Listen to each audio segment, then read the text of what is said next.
Bhojpuri industry के power star Pawan Singh के छोटे भाई की शादी है और अपने ही भाई के शादी में पवन सिंह नहीं पहुंचा, नहीं पवन सिंह के पत्नी ज्योति सिंह पहुंची। नमस्कार दोस्तों, राधे राधे। आई होप आप सब लोग अच्छे होंगे, मस्त होंगे, स्वस्थ होंगे। अगर चैनल पर नया है तो चैनल सब्सक्राइब करके एक प्यारा सा लाइक कमेंट जरूर कर। भी देख सकते हैं कि पवन सिंह भोजपुरी इंडस्ट्री में तो बहुत ही पावर अपना दिखाते हैं, लेकिन फैमिली के जब भी बात आता है तो वो पीछे हट जाते हैं। अभी देख सकते हैं कि उनके चाचा जी के बेटे का शादी है, उनके छोटे भाई का शादी है, वो अपने भाई के शादी में नहीं पहुंचे और उनके बिना ही तिलक समारोह हो गया और भोजपुरी के हर एक सुपरस्टार पहुंच गए।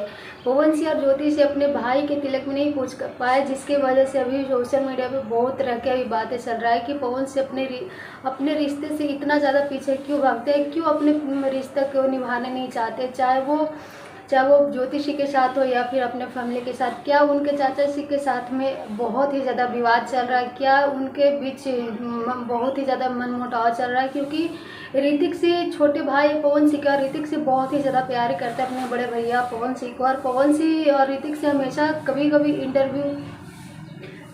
स्टेज प्रोग्राम में इंटरव्यू में सामने दिखते भी और गले भी लगाते हैं, लेकिन उनके शादी में नहीं पहुंचे, जिसकी वजह से भी बहुत ही ज़्यादा सोशल मीडिया पर विवाद चल रहा है। वैसे अपना राय जरूर दीजिएगा। Thank you.